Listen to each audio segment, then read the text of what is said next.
Assalamu alaikum wa rahmatullahi wa barakatuh.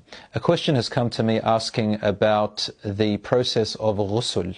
What is this term ghusl in Islam? The definition of ghusl is basically showering or bathing. That's all it really is. However, we use the term ghusl in Islam to refer to a specific process after a particular activity or practice.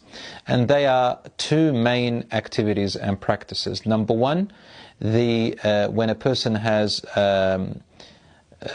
engaged in intercourse, if they're married, or a person has woken up, usually men have this, they're woken up with a wet dream, or after a menstrual cycle has ended for a woman. Then you do a process called ghusl, which means showering or bathing, before you will be allowed to recommence praying salat. Ghusl has to have the right intention. So when a person is going to wash themselves in a bathing process or showering, they've got to have the intention of why they're doing it. Someone asked me, if it's just merely showering, but without the intention, does that suffice?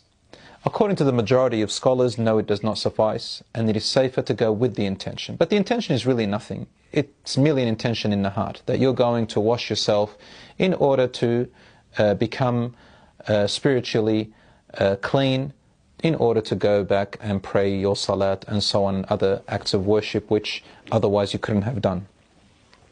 So for the men and women, it's the same process or the same method, with slightly differing views here and there, which I'm going to mention. First of all, it suffices to just let, if you're under the shower, for example, sprinkler, to let the water drop all over your body from head down to your toes, and that the water has to reach every part of your body, including the roots of your hair.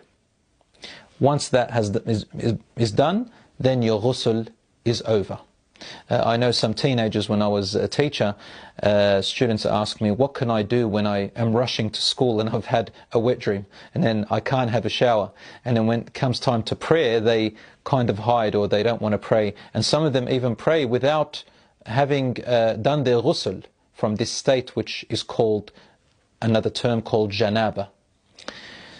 So we had to rush to answer that question and say, listen, it's very easy. All you have to do is just jump in the shower, let the sprinkler go all over your body, 1 minute job, and it's done. So it's that simple for both men and women. Otherwise, if a person has made a mistake and gone out to school or work and hasn't done their ghusl, then they have to make up their prayer, of course, in something called qada, but this cannot continue this way. And of course, Allah pardons people for their ignorance. Now I come to the sunnah way, the recommended way that the Prophet, peace be upon him, taught us to do the ghusl, which will give you more hasanat just for following the way of the Prophet, peace be upon him. Obviously, to us, ghusl is a form of worship because we do it for the acts of worship when we pray and so on.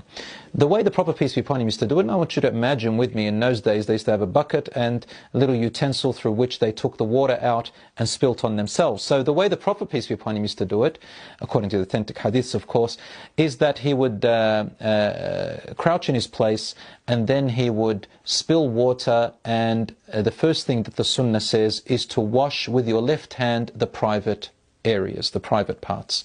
After you've washed the private parts with your left hand, then to make wudu, say Bismillah and make wudu. Now some people might be asking, hold on, can I say Bismillah when I'm naked? Can I say Bismillah if I'm in the toilet or bathroom? I say to you, yes, you can say Bismillah, but it is better to say Bismillah before you take your clothes off or before you enter, and that would suffice, inshallah. And if you don't feel comfortable saying, you don't have to say Bismillah. The point is, make wudu per normal. The Prophet, peace be upon him, is to make wudu and leave his feet to the end. Why? Because of where he is standing and where the water ends up spilling, because there will be dirty water around his feet, and he would leave it to the end. But for us, just under the shower, the sunnah is to make wudu fully, and then wash your head along with your hair to the roots of your scalp 3 times.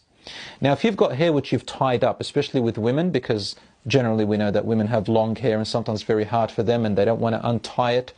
They probably have braids, for example. Then the scholars are agreed that there's no evidence to say that she has to unbraid her hair or untie her hair. So long as the water gets covers her main scalp and covers the majority of her scalp after janaba, which is after intercourse, then that is okay. And some scholars said if it's after the menstrual cycle, she should try her best to get the water into the roots and the scalp, but there is no real evidence to say that specifically. So both men and women to try and get the water into the scalp, let their hair be soaked and the water get to the majority of the scalp, and that inshallah will suffice. After that, to wash the right side of your body 3 times and then the left side of your body 3 times, and leave your feet to the end. Now, as I said, the reason the feet were left to the end was because in the olden times they would be sitting or standing, crouching in one place. So the Prophet, peace be upon him, left his feet to the end in order to wash off all the residual and the water that had spilt down. But for us, I think you understand, for those of you who have showers and sprinklers, just having the water drop on you is enough. Now, last question, do you have to make wudu in ghusl, or does ghusl suffice and cover your wudu as well? Is it a package or all together, or do you have to do them separate? The correct view, brothers and sisters, is, and the safest one, is to also make wudu. So make the intention for ghusl in your heart, and then the intention for wudu while you're in the shower, and inshallah you can pray straight after it. I hope that answers your question. Wassalamu alaikum wa rahmatullah.